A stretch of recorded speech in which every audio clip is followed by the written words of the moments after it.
Hello Ride On people. I figured it was about time that I gave you a long-term update on the BMW R1200GS Adventure triple black. It's just coming up to the 12,000 mile service, which is going to be performed today. It's currently done 11,681 miles, but this is the real problem. Tyre is absolutely shot, so that's worn through in the middle and is now illegal. Fortunately, it's still nice and warm and dry here in Georgia. 90 degrees predicted for today, so getting on for late September. That's pretty good going, I guess. And so shouldn't have any problems getting to the dealer today to put on some fresh hoops. I have a fresh set of Anarchy 3s going back on. These are the OEM tyre, and they're a good all-round tyre basically. I think the Michelin Pilots grip better in the wet, but they also wear much heavier. The original set I had on lasted 6,000 miles no problem, and I replaced both at the 6k service. But yeah, the Pilots definitely wear that little bit quicker, and I'd say overall it's less hassle just taking it in for the 6k services and putting fresh tyres on each time. So Timmy the T-Rex has really enjoyed riding on the bike for the last several thousand miles, and it really hasn't missed a beat. The highway pegs have been useful to alleviate a bit of leg pressure, get the blood flowing now and then on the longer rides, but you'll notice the end cap on this one has fallen out. The Wunderlich screen, which is multi-adjustable, has been really good actually. I found this setting is just right for it. I keep screening the lower height, whether I'm on the freeway or in the sticks, and seems to work well. I've had no problems with the fit and finish of the bike. Everything has worked perfectly reliably, and seems to have stood the test of time of riding most weekends right throughout the year. The Brooks panniers are still doing a sterling job of swallowing all my kit in terms of puncture repair kits and compressors and changer jackets and waterproofs and shades and God knows what. They really are a godsend. Until you live with the practicality of a big square box on your bike, you don't really know what you've been missing, particularly in climates that vary a lot in condition from dry to wet and hot to cold.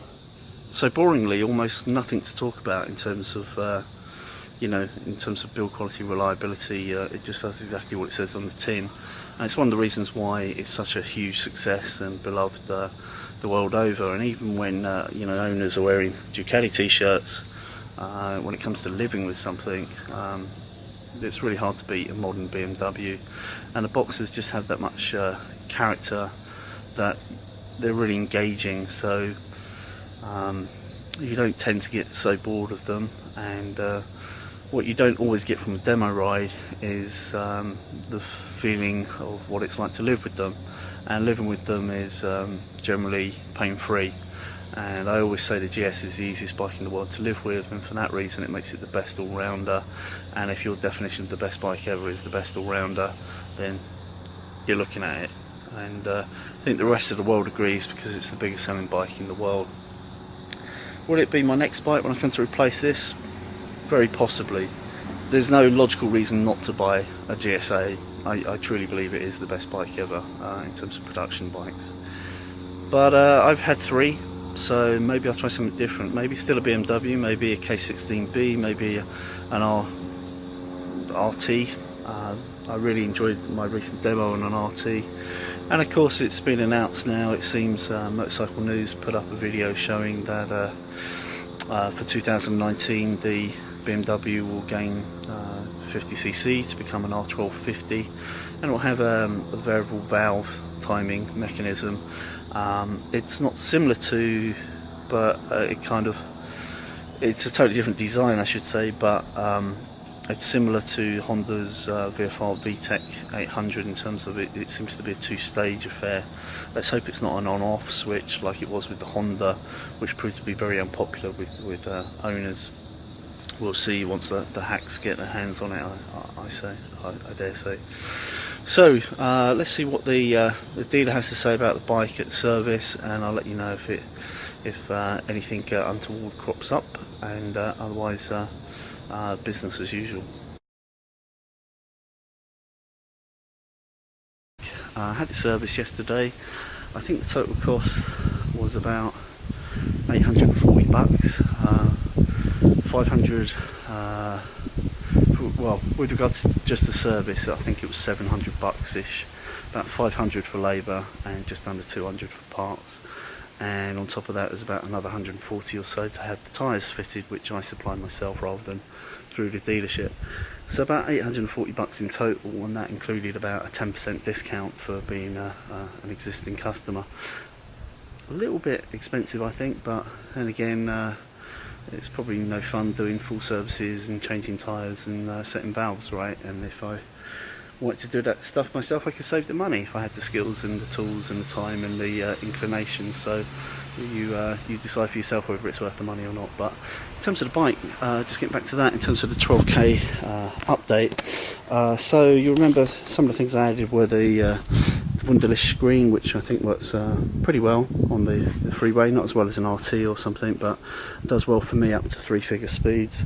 Also these highway pegs, a bit unusual on a GS, and I find they're not so great for my feet, but actually if I rest my calves on them, so my legs like fully extended on a really long ride where after sort of 200-250 miles your legs start to ache a bit, it's really nice if you're out on the freeway just to be able to, you know, put a leg or both legs up on that, and just well, I usually rest my heel there actually, to be honest, and then that'll let the blood flow and your legs will feel much better. The Brooks panniers have been outstanding and really solid, and of course I lined them, so you know, that protects all my camera stuff and my compressor and God knows what I store in there. And there's something to be said for having a big kind of oblong box on your bike. You can really store a lot of stuff, change your clothes and you know, medicines and God knows what. It really makes a difference. Still love the big fuel tank. Probably well, I can certainly get over 300 miles out the tank before having to refill. And usually most days we ride it's probably 250 miles, so I can ride all day and then just fill up at the local filling station before I put it back in the garage, and we're good to go. In terms of reliability, I mean, it's a GS, right? Nothing's gone wrong with it, absolutely nothing. It's all worked tickety-boo. In fact, I just come back from Alaska and I hadn't ridden the bike for 4 or 5 weeks, and I turned the bike on, hit the starter, and it just went on the go. I mean, this thing it's unstoppable. Oh, actually that's BMW's catchphrase for it, and I couldn't think of a better one really. This bike really is to do it all, and it's done it all for me, and it's done it all whilst friends with bikes from other manufacturers have seemingly all had problems of some kind, either build quality or reliability issues, from leaking oil to leaking water to cracked screens to things that are poorly designed and don't work and all that kind of stuff that just really pisses you off. Basically, you spend 25 grand on a bike, it's got to work, right? It's got to be comfortable, it's got to be practical, it's got to be fun to ride, it's got to do it for you visually. Doesn't mean it has to be the prettiest thing in the world, but if you're after like a 2-wheeled Raptor or something in terms of an adventure bike, you want it to look kind of meaty and purposeful, masculine. I think the GS ticks the boxes there, and basically you know, hasn't missed a beat. So do I still recommend the BMW R1200GS Adventure in the main? Absolutely, it's the best bike ever built, and I say that with absolutely no brand loyalty, no model loyalty, and no bias whatsoever. I've owned 30 odd bikes, and I've owned many bikes from many manufacturers, several from Honda, several from Yamaha, you know, Ducati, Harley Davidsons, everything. But this thing, if you want the most this is the most this in terms of being able to do it all, and do it all effortlessly, to remove your stress and let you ease into the job of enjoying a touring holiday, or just going out for the day with your friends, or solo ride, or taking your wife out to lunch or something. It can just do it all. It's a great bike. Will I buy another one? Well, I've had 3 GSs, so maybe not. You know, past history says you can never overlook a GS. It's always going to be in your short list. But equally, I do like to try different things from different manufacturers and different bikes. At the moment, I'm feeling BMW are offering bikes that appeal to me probably more than other manufacturers at present, and their dealerships are good. And maybe I'll buy a K1600B. Maybe I'll buy an R1250 RT when it comes out. Maybe a BMW R1200 GSA, who knows. I think we'll have to see what comes out in the new year on that, but the news seems to be a 1250 variable valve, a 2-stager.